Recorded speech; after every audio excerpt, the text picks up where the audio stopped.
Hey everyone, this is Pastor David Ruybalid from Life Church. And today I'm really excited to talk to you and bring to you a devotional. I'm going to be talking about freedom, but more importantly, what does the Bible mean when it talks about freedom?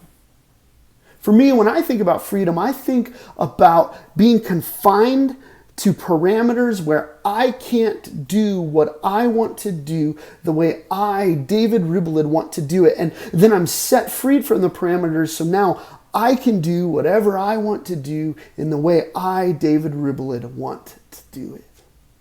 But is this how the Bible talks about freedom? We actually see the Bible talk about freedom, and we're going to focus in on the Apostle Paul. Now, Paul talks about freedom in a few places. We see in 1 Corinthians 8 and 1 Corinthians 10, he talks about how freedom pertains to eating at that time. There's meat that was being sacrificed to idols, so he talks about, can they have the freedom to eat that meat? When do they not eat that meat? Now, I want to focus in on the letter that he wrote to the Galatians. We're going to look at Galatians.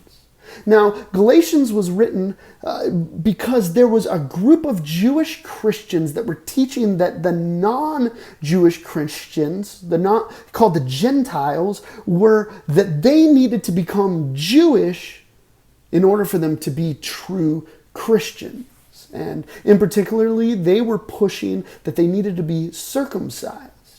And this to them made sense because Jesus was a Jewish rabbi that was a Jewish Messiah that invited disciples to follow him that were also Jewish. And so in their mind that made sense. And Paul begins to push against these ideas and saying, no, because of Christ, we are set free from the things that lead us to bondage.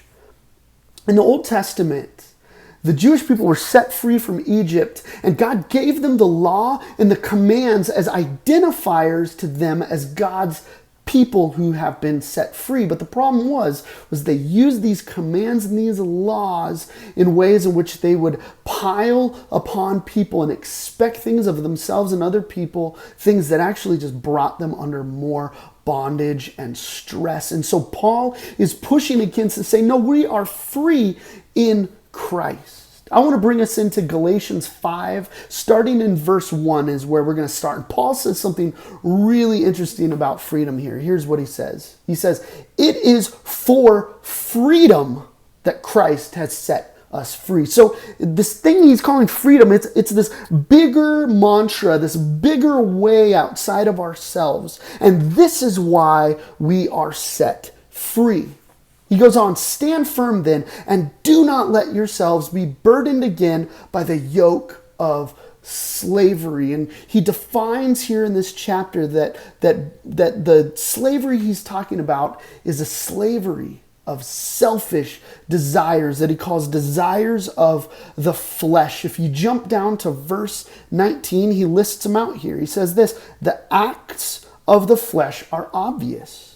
Sexual immorality, impurity and debauchery, idolatry and witchcraft, hatred, discord, jealousy, fits of rage, selfish ambition, dissensions, factions, and envy, drunkenness, orgies, and the like. So these are all things that we see in our society that push against us. But on top of that, some of what's in our own hearts actually reflects these things as well. That's why Paul's saying, hey, we're free from those things. And these are the things that causes us to do whatever we want to do the way we want to do them. And Paul's like, no, you are set free from that. Now go back to verse 13 with me, if you will. Paul says this, you, my brothers and sisters, were called to be free. There he goes again. You're set free.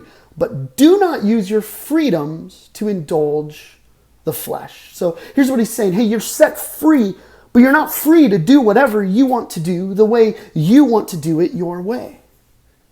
He says this, but rather serve one another humbly in love.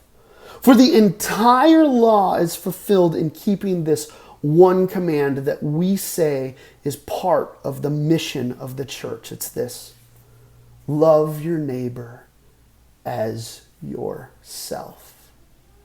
This is freedom defined. The freedom that we are set free for is loving our neighbor as ourselves and serving one another in love. So let me ask you this, and this is our challenge. This week, when we think about freedom, and we think about freedom often, we hear about freedom constantly around us, and we think about it. Let me ask you this. What would it look like for you to look at freedom this week in a way that you are free to serve one another in love, and you are free, not for yourselves, but to love your neighbor as yourself? That is true freedom. And that might mean that the things that we individually might be freed to do at times and at moments, we set those things aside so that we could live into the freedom that is loving our neighbors and serving one another in love. Thank you so much for joining us for today's devotional.